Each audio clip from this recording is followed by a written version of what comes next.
నమస్కారం అండి. మనం ఇప్పుడు జాస్తి రమాదేవి గారు రచించిన 'అత్త అమ్మ' అనే కథను విందామా? నాన్న పోయినట్టు టెలిగ్రామ్ వచ్చింది. ఒక్క క్షణం నన్ను నేను నమ్మలేకపోయాను.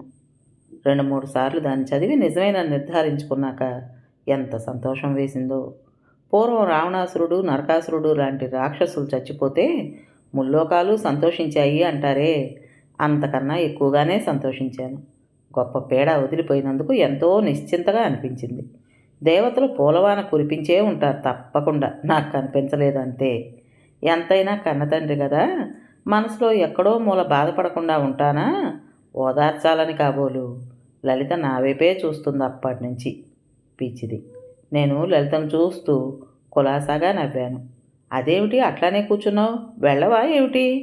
లలిత ఆశ్చర్యంగా అడిగింది. నేనేమీ జవాబు ఇవ్వకపోవటం చూసి దగ్గరగా వచ్చి నా చేతిని తన చేతుల్లోకి తీసుకుంటూ అనునయంగా చెప్పింది. విష్ణు, మీ అమ్మ కోసమైనా వెళ్ళిరా. అయ్యో, నా సంతోషంలో పడి కొట్టుకుపోతూ అమ్మ గురించే ఆలోచించలేదు నేను. అమ్మ కోసం మా ఊరు బయలుదేరాను. అమ్మ అమ్మ అంటే నాకెంతో ఇష్టం. నా బాల్యమంతా అమ్మతోనే ముడిపడి ఉంది. కానీ అమ్మ అంటే తీరికలేని యంత్రం, అంతులేని దుఃఖం. అందుకే నా బాల్యం నిండా అమ్మ కన్నీటి చెమ్మనే. అమ్మను ఎప్పుడు తడితడి కళ్ళతోనే చూసిన జ్ఞాపకం. నా జ్ఞాపకాలన్నీ ఆవిడ దుఃఖపు చారలే. నాన్న, నాయనమ్మ, అప్పుడప్పుడు వచ్చిపోయే మా ఇద్దరు మేనత్తలు అందరూ కలిసి మా అమ్మ కంటితడి ఆరకుండా జాగ్రత్త పడేవారు. మా అత్తలు పండగలు, పబ్బాలు, పురుళ్ళు, పుణ్యాల పేరుతో సంవత్సరంలో సగం రోజులు ఇక్కడే కాలక్షేపం చేసేవారు. పెళ్ళాం బిడ్డలను చూసుకోవడానికి తరచూ మా మామయ్యలు దిగబడేవారు. మా నాయనమ్మ అల్లుళ్లకు రాసమర్యాదలు జరిపించేది. వాళ్ళందరికీ వండి వార్చేందుకు మా అమ్మకి 24 గంటలు సరిపోయేవి కాదు. రోజుకు 2 సార్లు కాఫీ టిఫిన్లు, 2 సార్లు 4-5 కూరలతో భోజనాలు, ఇవి కాక మధ్య మధ్య పళ్ళు, చిరుతిళ్ళు. ఇన్ని రకాలు నిమిషాల మీద మంత్రం వేసినట్టు మాయం చేస్తుండేవాళ్ళు వాళ్ళందరూ కూర్చుని. చిన్నప్పుడు నాకు ఆశ్చర్యంగా ఉండేది. వాళ్ళట్లా రోజంతా పిండిమర మాదిరి నోరు ఆడిస్తూ వాపిరిగా తింటుంటే ఆ ఒక్కటే వాళ్ళకి తెలిసిన విద్య అయినట్టు, ఆ ఒక్క పని కోసమే బ్రతుకుతున్నట్టు కనిపించేవాళ్ళు. మా నాయనమ్మ మాత్రం వాళ్ళకట్లా పెట్టగలిగినందుకు సంతోషపడుతుండేది. మా అమ్మ ఎన్నడూ ఎవ్వరినీ పల్లెత్తు మాట అనేది కాదు. చాలా తక్కువ మాట్లాడుతూ ఎక్కువగా పనిలో మునిగిపోయి కనిపించేది. గంగిగోవు లాంటి మా అమ్మ పట్ల చీకట్న లేచినప్పటి నుండి రాత్రి నిద్రపోయే వరకు గొడ్డులా చాకిరీ చేస్తూ అందరికీ అన్నీ అమర్చిపెట్టే మా అమ్మ పట్ల వాళ్ళకంత ద్వేషము, చిన్నచూపు ఎందుకో నాకు అప్పుడు అర్థమయ్యేది కాదు. కానీ ఇప్పుడు అనుకుంటాను, అది ద్వేషం కాదు, ఒక రకమైన చులకన భావం. మా అమ్మ తీరిగ్గా తిండి తినడం కానీ, స్థిమితంగా 10 నిమిషాలు విశ్రాంతి తీసుకోవటం కానీ నేను ఎప్పుడూ చూడలేదు. ఇంటి పని, వంట పని, పిల్లల పని, నాయనమ్మ పని, నాన్న పని ఒకటేమిటి, అన్ని పనులు, అందరి పనులు అమ్మ నెత్తి మీదనే ఉండేవి. ఎంత తవ్వినా తరగని మహాపర్వతం మాదిరి ఎంత చేసినా తరగని పని. ఎప్పుడు చూసినా ఇంకా మిగిలే ఉండే పని. ఒకదాని తర్వాత ఒకటిగా నాయనమ్మ పడక కుర్చీలో కూర్చుని పురమాయిస్తూనే ఉండేది. మా నాన్న వెలగబెట్టింది గుమస్తా ఉద్యోగమే అయినా ఇంట్లో మాత్రం కలెక్టర్ దర్జా వెళ్ళబోసేవాడు. అరణ్యవాసానికి వెళ్ళి అష్టకష్టాలు పడినవాడి మాదిరి ఆపసోపాలు పడేవాడు ఇంట్లో ఉన్నంతసేపు. పొద్దున్న లేస్తే పళ్ళు తోముకోవడానికి పందుంపుల్ని అందించడం దగ్గర నుంచి రాత్రి పడుకున్నప్పుడు కాళ్ళ దగ్గర సిద్ధంగా పెట్టిన దుప్పటి మడత విప్పి గొంతు దాకా కప్పటం వరకు అమ్మ చేయవలసిందే. పాపం 2 పనులు మాత్రం ఆయన సొంతంగా చేసుకు తీరాల్సి వచ్చేది. అవి కడుపుకి మింగటం ఒకటైతే టాయిలెట్కి పోవటం మరొకటిను. అంత అగ్గగ్గలాడుతూ అమ్మ కింద నుండి నోటి దాకా అన్నీ అమర్చి పెడుతూనే ఉన్నా ఎప్పుడైనా ఓ నిమిషం కాస్త అటు ఇటు అయితే చాలు మా నాయనమ్మ కాచుకునున్న పులిలా విరుచుకుపడేది అమ్మ మీద. మగవాడు 1,00,000 పనుల మీద బయట తిరిగి తిరిగి అలిసిపోయి వస్తాడు. కాస్త అజా పజా కనుక్కోవాలని అనుకోవు కదా అని రంకెలు వేసేది ఆంబోతు మాదిరి. ఆ 1,00,000 పనులేమిటో నాకు చిన్నప్పుడు తెలియదు, కానీ పెద్దవాడినవుతున్న కొద్దీ అర్థమైంది. క్లబ్బుల్లో తాగి పేకాడటము, మెరక వీధికెళ్ళి ఒంటి దొరద తీర్చుకురావటము అని. దానికి కూడా అమ్మనే తప్పు పట్టేది నాయనమ్మ.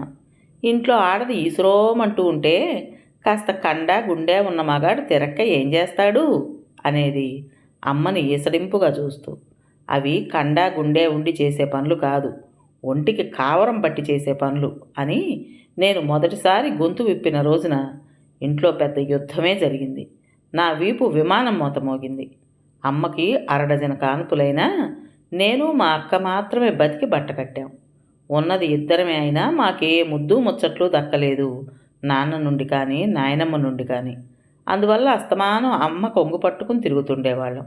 కొడుకు ఇప్పటినుంచే మా మీద నూరిపోసి మాతో యుద్ధానికి తయారు చేస్తున్నావుగా ఉన్నాం. ఎన్ని చేసినా మీరు నా కొడుకు కాలి క్రింద చెప్పుల్లా బతకాల్సిందే అన్నది మా నాయనమ్మ గర్వంగా. మా నాన్న ఆమె మాట జవదాటడు. తల్లి కొడుకులిద్దరిది ఒకటే మాట. ఎందుకు చిన్న ఆమెను రెచ్చగొట్టడం? చూడు ఎన్ని దెబ్బలు తిన్నావో. అస్థిపంజరం లాంటి అమ్మ నా వీపు మీద తేలిన వాతల్ని చూసి దుఃఖంతో వెక్కిపడింది. నువ్వు మాత్రం నీ భార్యను కాల్చుకు తినకు, మనిషిగా చూడు, నా కర్మ పట్టనివ్వకు అన్నది అమ్మ నా వీపున కొబ్బరి నూనె రాస్తూ. ఆ రోజుతో నాకింక మా నాన్న నాయనమ్మల భయం పోయింది. నేను ఆ రోజునే దృఢంగా నిశ్చయించుకున్నా, ఎన్ని దెబ్బలు తిన్నా సరే అమ్మ కోసం ఆ రాక్షసుల్ని ఎదిరించి తీరాలని. అట్లా అనుకున్నాక నాకు చాలా ధైర్యం వచ్చింది. వాళ్ళని నిర్భయంగా ఢీకొనడం ప్రారంభించాను. దానివల్ల అమ్మ పరిస్థితి అద్భుతంగా మారిపోకపోయినా నేనున్నప్పుడు మా అమ్మ మీద దాడి చేయడం కొంచెం తగ్గించారని అర్థమైంది. మా అమ్మ కోసమే యుద్ధం చేయాలనుకున్నాను, కానీ ఆ తర్వాత మా అక్క కోసం కూడా మరింత పోరాడాల్సి వచ్చింది. ఆఖరణ ఓడిపోయినా. ఆడకొంకకి చదువెందుకంటూ రజస్వల కాగానే అక్కని చదువు మానిపించేసింది మా నాయనమ్మ. ఊరి మీద పడి జులాయి వెధవలా తిరుగుతోన్న మా పెద్ద మేనత్త కొడుక్కిచ్చి ముడిపెట్టించింది కూడా. పెళ్ళైతే వాడే దారికొస్తాడు, చిన్నతనం కదా అన్నది ధీమాగా. అయిన సంబంధం జార విడుచుకోకూడదు అన్నది. మా అక్కకి ఇస్తున్నట్లుగా తన దగ్గరున్న బంగారం, తన పేరిటున్న పొలం సగం మనవడికి ధారపోసింది. ఏడాది తిరిగేలోగా వాడు మొత్తం కరిగించేసి మా అక్కని మా ఇంటికి తరిమాడు. విచ్చిన మొగ్గలా అత్తింటికి వెళ్ళిన మా అక్క మాడిన పెంకులా తిరిగొచ్చి, నేనింక వెళ్ళనమ్మా, ఇక్కడే ఉంటాను, బావ నన్ను రోజు కొట్టి చంపుతున్నాడు అని అమ్మను చుట్టుకొని బావురుమంది. అక్కని దగ్గరకు పొదుపుకొని వెను నిమురుతూ అమ్మ కూడా ఏమీ చెప్పలేక దుఃఖంతో కరిగి నీరైంది. ఏం చేయాలో తెలియక నీళ్లు నిండిన కళ్ళతో మండిపోతున్న గుండెలతో ఆ ఇద్దరు ఆడవాళ్ల దుఃఖ ప్రవాహంలో కొట్టుకుపోతూ నిలబడిపోయాను నిస్సహాయంగా. కసి, మా నాన్నని నాయనమ్మని చంపేసి మా అమ్మని అక్కని రక్షించుకోవాలన్న కసి. సంసారం అన్నాక 1,00,000 గొడవలు ఉంటాయి.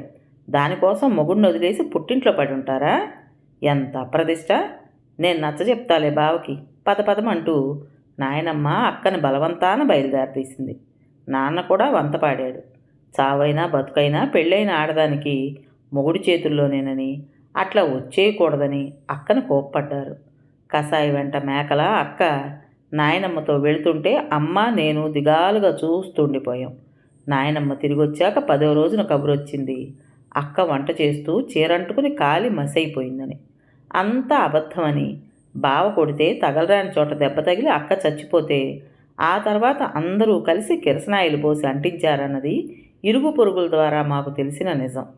మా నాయనమ్మ కానీ అత్తమామలు కానీ అక్క మొగుడు కానీ చచ్చిపోయిన మా అక్క గురించి కాక పోలీస్ కేసు కాకుండా జాగ్రత్త పడటం గురించే భయపడుతూ బాధపడుతూ మాట్లాడుకున్నారు. మా నాన్న మహానుభావుడు కూడా వాళ్ళతోనే ఉన్నాడు జత కలిసి. ఆ మానవ మృగాల మధ్య మా అమ్మ నేను ఒంటర్లమైపోయినట్లు విలవిల్లాడిపోయాం దుఃఖంతో. ఈ భూమి మీద ఆడదై పుట్టడం కన్నా అడవిలో మానయి పుట్టడం మేలు. పోనీ చచ్చిపోయైనా సుఖపడుతుంది నా చిట్టి తల్లి. నా జన్మకు ఆ అదృష్టం కూడా లేదు. అమ్మ ముఖాన చెనుగు కప్పుకొని నిలువెల్లా నీరైనట్టు ఏడ్చింది. ఉప్పెనై విరుచుకుపడ్డ ఆ దుఃఖాన్ని తట్టుకునేందుకు నాకు అమ్మకు నేను ఆసరా అయ్యాం. అయితే అది ఒక్కనాటితో తీరేది కాదు కదా. నాయనా, నువ్వు మాత్రం నీ భార్యకి ఇట్లాంటి గతి రానివ్వకు, మనిషిగా బతుకు, కట్టుకున్న దాని ఉసురు మూటగట్టుకోకు. అంత విచారంలోనూ అమ్మ నన్ను అర్థించింది. అమ్మ సాక్షిగా నిశ్చయించుకున్నా, నా భార్యని అపురూపంగా చూసుకోవాలని, ఎట్లాంటి కష్టమూ రానివ్వకూడదని. అప్పుడు నా వయసు 15 ఏళ్ళు. అక్క మరణం తర్వాత అమ్మ మరింత మోగదైపోయింది. మాటలే మర్చిపోయింది. నాకు విషయం బోధపడింది. మా అమ్మకి చదువు లేదు, సంపాదించుకునే శక్తి లేదు, పుట్టినింటి అండదండలు ఆస్తిపాస్తులు అసలే లేవు. ఈ ఇంట్లో కష్టాలు అవమానాలు భరిస్తూ ఇట్లా బ్రతకాల్సిందే తప్ప మరో దారి లేదు. అందుకే ఆ రోజు నాయనమ్మ అంత ధీమాగా అన్నది, మేము మా నాన్న కాలి క్రింద చెప్పుల్లా బతకాల్సిందేనని. ఈ ఇంటి నుండి, రాక్షసుల్లాంటి ఈ మనుషుల నుండి బయటపడాలంటే ఒక్కటే మార్గం. నేను బాగా చదివి మంచి ఉద్యోగం సంపాదించుకుని అమ్మని నాతో పాటు తీసుకెళ్ళిపోవాలి. అప్పుడు కానీ వాళ్ళ మొహం మీద చెప్పుతో కొట్టినట్టుండదు. అదే లక్ష్యంతో కష్టపడి చదివాను. నా వయసుతో పాటే నాకు మా నాన్నకు మధ్య దూరం పెరుగుతూ వచ్చింది. చిత్రంగా మా నాయనమ్మ నన్ను మంచి చేసుకునే ప్రయత్నాలు ప్రారంభించింది. దానికి కారణం నాకు ఉద్యోగం వచ్చాక తెలిసింది. మా చిన్నత్త కూతుర్ని నాకు అంటగట్టేందుకే ప్రయత్నమని. మా అమ్మకి పూచిక పుల్లంత విలువైనా ఇవ్వని మా అత్తకి నేను అల్లుణ్ణి కావటమా? చచ్చినా చేసుకోనని కరాఖండిగా చెప్పాను. నాన్న అరుపుల్ని, నాయనమ్మ సాధింపుల్ని, ఆఖరి అస్త్రంగా నా మీద ప్రయోగించిన అమ్మ వేడుకోల్ని పట్టించుకోలేదు నేను. వాళ్ళ పట్ల భయం కొద్దీ అంటున్నది కానీ అమ్మకు మాత్రం ఇష్టమా? లలితను వర్ణాంతర వివాహం చేసుకుంటున్నానని ఇంట్లో చెప్పిన రోజున నాకు ఆ ఇంటితో బంధం తెగిపోయింది. నాన్న, నాయనమ్మ నన్ను చచ్చిపోయిన వాడి కిందే జమకట్టామన్నారు. ప్రాణాలని కళ్ళల్లోకి తెచ్చుకుని దీనంగా చూస్తూ నిలబడ్డ అమ్మని నాతో వచ్చేయవలసిందిగా ప్రాధేయపడ్డాను. పక్షవాతం వచ్చి మంచాన పడి ఉన్న మా నాయనమ్మని ఎక్కడ నాతో వచ్చేస్తానంటుందోనని లోపల దడపుడుతున్నా పైకి బెంకంగా నిలబడ్డ నాన్నని మార్చి మార్చి చూస్తూ మా అమ్మ నిర్లిప్తంగా చెప్పింది, నువ్వు వెళ్ళిపో చిన్నా, ఎక్కడున్నా సుఖంగా బతుకు, కోడలికి నా ఆశీస్సులని చెప్పు. అంతకన్నా నేనేమి ఇవ్వగలను? ఆమె గొంతులో అణగని దుఃఖం సుడులు తిరిగింది. ఆ తర్వాత నేను ఆ ఇంట్లో అడుగు పెట్టలేదు. 80 ఏళ్ళు బతికిన నాయనమ్మ మా అందరి ఉసురు పోసుకుని మంచంలో తీసుకుని చచ్చిపోయిందని తెలిసింది. ఇప్పుడు మా నాన్నదే ఆశ్చర్యం, తొందరగానే పోయాడు. మా అమ్మకి ఇట్లా విముక్తి లభించిందన్నమాట. ఇంతకాలం తర్వాత అమ్మను చూడబోతున్నానన్న ఆనందం నన్ను ఉక్కిరి బిక్కిరి చేస్తోంది. ఊర్లో బస్ దిగాక అనిపించింది అమ్మ కోసం ఏమైనా తీసుకువెళ్ళాలని. ఎదురుగా పూల కొట్టు కనిపించింది. అమ్మకి పువ్వులంటే ఇష్టం. రోజు స్నానం చేసి జుట్టు ముడి చుట్టుకోగానే ఏ మందార పువ్వో గన్నేరు పువ్వో తల్లో గుచ్చుకునేది. ఏ పువ్వు లేని రోజున 2 తులసి దళాలు కోసైనా పెట్టుకునేది బొట్టు పెట్టుకున్నాక. పెద్ద పువ్వుల పొట్లను తీసుకుని రిక్షా ఎక్కాను. ఇంట్లో మార్పు ఏమీ లేదు. నాయనమ్మ పడక్కుర్చి మా నాన్న పవళించే ఉయ్యాల వల్ల ఖాళీగా ఉన్నాయంతే. అమ్మ లోపలి గదిలో ఓ చాప మీద గోడ నానుకుని కూర్చుని ఉంది, ముఖాన కొంగు కప్పుకొని. అమ్మ పక్కన కూర్చుని భుజం మీద చెయ్యి వేశాను. అమ్మ కళ్ళు తెరిచి చూసింది. నాకేం మాట్లాడాలో తోచలేదు. ఎప్పుడూ మా మధ్య మౌనమే కదా ఓదార్పు. అందుకే దానినే ఆశ్రయించాను. అమ్మ 2 చేతులతో నా చేతిని గట్టిగా పట్టుకుని అట్లానే కూర్చుంది నిశ్శబ్దంగా. కాసేపటి తర్వాత నేను పువ్వుల పొట్లను తీసి అమ్మకిచ్చాను అపురూపంగా. అమ్మ వాటిని అందుకుని నిర్ఘాంతపోతూ రెప్ప వాల్చకుండా చూసింది వాటికేసి. ఆ తర్వాత హఠాత్తుగా నీళ్లకుండా బద్దలైనట్టు గొల్లుమని ఏడ్చింది.